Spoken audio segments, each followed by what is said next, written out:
শুকরিয়া যিনি কোরআন হাদিস বলার মতন বাংলাদেশে একটা পরিবেশ তৈরি করে দিয়েছে। এমন অবস্থা বাংলাদেশে চলেছে, এরকম কোরআন হাদিসের মাহফিল করার মতন পরিবেশ ছিল না। বক্তারা কথা বলতে পারতো না। কথা বলেন ঠিক না ঠিক? বক্তারা কোন কথা বলবে আগের থেকে তাদেরকে সাজেশন দেওয়া হতো। সেই পরিবেশটা এখন আছে না নাই? নাই। তাহলে এখন আল্লাহ পাক কোরআন হাদিসের বলার মতন একটা পরিবেশ তৈরি করে দিয়েছে। কথা বলেন ঠিক না ঠিক? এটা কে দিলেন? আর একটু জোরে বলেন, কে দিলেন? জামাত ইসলামের নেতৃবৃন্দ মঞ্চ কাঁপায়ে কথা বলছেন। বিএনপি ওয়ালারা গোটা দেশ নির্বাচনের জন্য চষে বেড়াচ্ছেন, কিন্তু একটা জিনিস মনে রাখবেন, বিএনপি আর জামাত 16 বছর আন্দোলন করে ফেরাউনের বাচ্চা শেখ হাসিনারে নামাতে পারি না।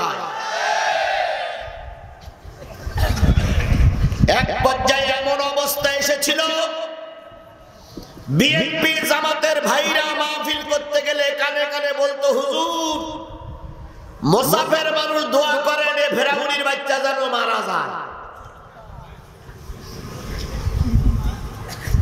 সেই পরিবেশ থেকে আমাদেরকে উদ্ধার করেছেন কে? জোরে বলেন, উদ্ধার করেছেন কে?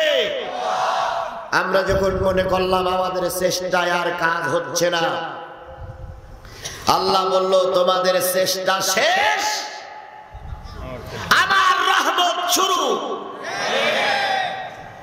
আল্লাহ রাব্বুল আলামিনের পরে ভরসা করে একদল তরুণেরা রাস্তায় নামলো। এই তরুণের ভিতরে প্রাইমারি স্কুলের ছাত্র ছাত্রী ছিল, এই তরুণদের ভিতরে এই হেফজখানার ছাত্ররা ছিল, এই তরুণদের ভিতরে কওমি মাদ্রাসার ছাত্ররা ছিল, এই তরুণদের ভিতরে বিশ্ববিদ্যালয় কলেজের ছাত্ররা ছিল। কথা বলেন ঠিক না বেঠিক? এরা রাস্তায় নামলো, জীবনের ঝুঁকি নিয়ে ময়দানে নামলো।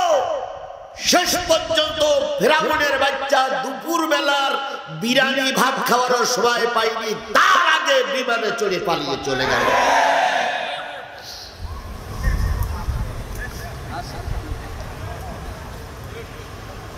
শেষের দিন 5 তারিখে সকালবেলা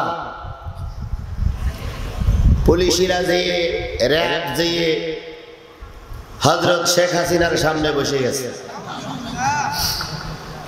তো শেখ হাসিনা রহমাতুল্লাহ আলাইহি বলতেছে যে কি অবস্থা ময়দান? ভাই ম্যাডাম ময়দানের লাইন খুব খারাপ, বন্দুকে আর গুলি নাই। কয় আছে? কয় চালাও। পুলিশের ডিআইজি বলতেছে ম্যাডাম কত মারবো? একটা মারলে 4টে দাঁড়ায়, 4 জন মারলি 12 জন দাঁড়ায়, 12 জন মারলি 44 জন দাঁড়ায়। কয়টারে গুলি করে মারবা? তাহলে কি করতে হবে? পুলিশের ডিআইজি বলতেছে ম্যাডাম আপনার মনে হয় চলে যাওয়াই ভালো। তো বলতেছে চলে যাবো, তাহলে দুপুর বেলার বিরিয়ানি ছাত্রদেরকে মেরে বিরিয়ানি খাবে বলে পায়ে তারা করতেছিল। কথা বলেন ঠিক না বেঠিক? ছাত্রদের মেরে বিরিয়ানি খেতে চেয়েছিল, বিরিয়ানি কপালে জুটিনি। ওর থেকে শিক্ষা নিয়ে এখন জামাত এবং বিএনপির চলতে হবে। যদি শেখ হাসিনার মতো অত্যাচার শুরু করে, হয়তো শেখ হাসিনা বিমানে চড়ার সুযোগ পেয়েছিল, জনগণ আপনাদেরও বিমানে কেন সাইকেলে চড়ার সুযোগ দেবে না?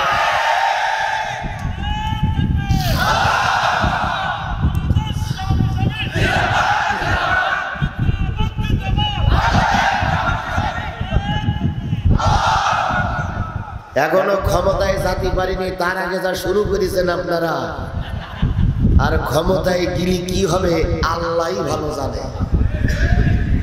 তো সেই বিপদ থেকে আমাদের উদ্ধার করে আজকের এই সুন্দর পরিবেশ তৈরি করে দিলেন কে? তাহলে সেই আল্লাহর শুকরিয়াটা আসতে না জোরে, কারোর জবান বন্ধ থাকবে না, সকলে মিলে বলছি আলহামদুলিল্লাহ।